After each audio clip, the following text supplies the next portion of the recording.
Hi everyone, welcome back to Coffee Talk. My name is Gerson Torres. We're focusing on two significant political events today that happened just a few days apart. Former President Donald Trump's rally at Madison Square Garden in New York and Vice President Kamala Harris's rally in Texas. Although the goal of both gatherings was to galvanize voters in the final days leading up to the election, the tone, messaging, and general ambiance couldn't have been more dissimilar. First, let's talk about Kamala Harris' rally in Houston, Texas on October 25th. The message that Harris' team gave was centered on mobilizing for freedom, reproductive rights, and unity. Legends from Texas, including Willie Nelson and Beyonce, helped to create a cheerful and upbeat atmosphere at the gathering. Beyonce spoke strongly about establishing a world free from discrimination and limits for her children and all children, despite her appearance as a mother rather than a performer. In contrast, Harris presented the event as a reproductive rights rally to appeal to voters who believe their liberties have been violated, particularly in light of the Supreme Court's decision to overturn Roe v. Wade. Harris's strategy is noteworthy since it reminds men and women that these problems affect everyone. White-coated doctors emphasize the importance of relating personal experiences of how restrictive regulations jeopardize women's health. With music and motivation, as well as a strong call for action, the gathering managed to strike a balance between celebration and solemnity.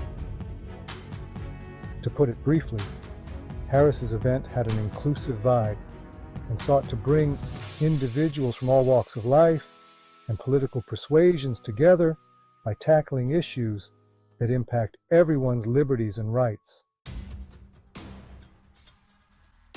Let's move on to Donald Trump's rally, which will take place at New York's famous Madison Square Garden on October 27th.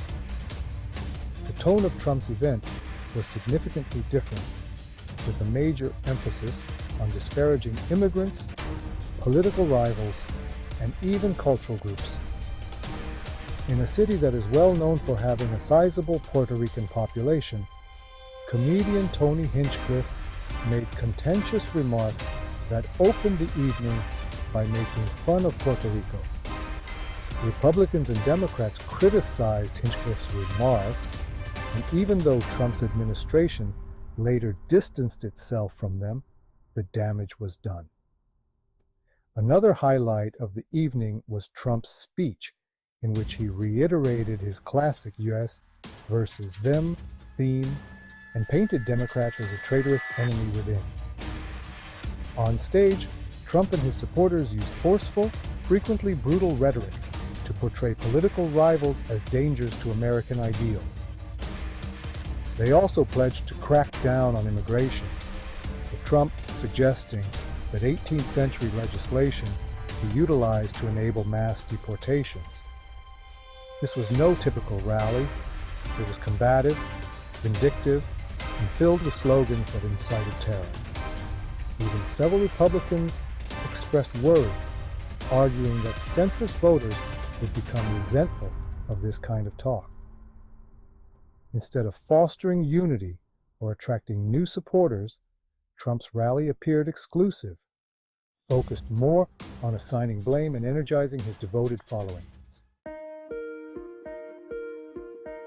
There is no greater contrast between these two occurrences when viewed side by side. Kamala Harris spoke to both men and women with an inclusive message of solidarity, hope, and shared responsibility, using Texas as a backdrop to underscore her position on reproductive rights in a state with some of the strictest abortion restrictions. Her presentation focused on equality, freedom, and healthcare. However, Trump's rally in New York adopted a tone of us versus them, portraying immigrants, Democrats, and even particular cultural groups as enemies.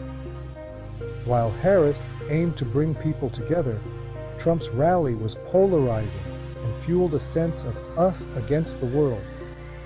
His rhetoric may have limited his reach during a crucial election moment, because it appeared to be intended to energize his base rather than win over independents or moderates. Ultimately, these two incidents highlight how drastically different each candidate's vision for the nation is. Trump stresses nationalism and fighting perceived dangers, while Harris focuses on ideas of rights and solidarity. A hardline, us versus them position is asserted by one vision, while the other strives for inclusive advancement.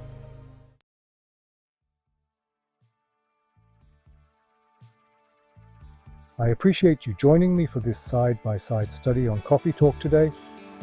To remain up to date on political insights and international conversations, make sure to hit the notification bell, like, and subscribe. Let's continue this discussion in the comment section below.